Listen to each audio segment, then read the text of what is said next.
Shalom and welcome to Mitzvah Torah. This year is entitled Forgiving in the Mind Without the Heart. Person goes ahead and says, listen, I'm really sorry. I screamed at you. It was terrible. And I feel bad. It wasn't one time. It was a few times. Husband to wife. He realized he's been verbally abusive to his wife. He says to, listen, I asked for Mechila. Any day of the year, or Erev Yom Kippur, where, of course, there's no Kapar in Yom Kippur without that, without her forgiveness.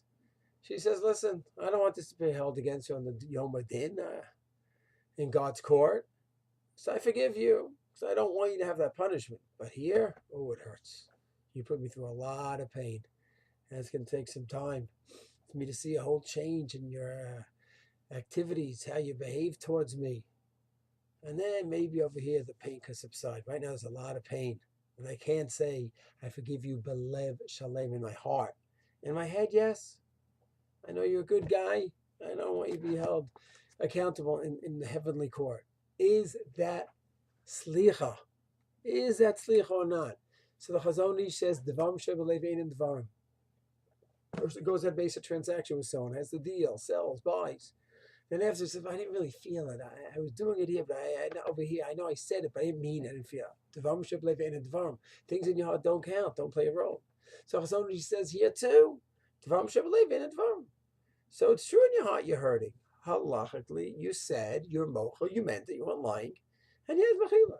However, the Ark folks going to say in this specific area, mechila means forgiving in your heart. Your pain is gone. That's what mechila is, and therefore, when you just say I forgive you and you mean it here, but you're hurting over here, some say that would not be considered a mechila, forgiveness, and the person has to come back a few days, weeks, months later and ask again. But of course, it's not just a question of asking, it's a question of really working on the relationship and really undoing the damage that was done. And maybe then the victim will see, wow, he's really serious now. He's making a complete change.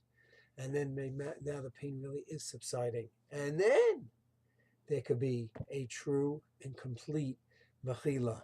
This is a lot of work. Of course, we should try our best never to get in the situation we hurt someone so badly, hurt someone at all, where they have such pain, and that even asking forgiveness will not undo the pain.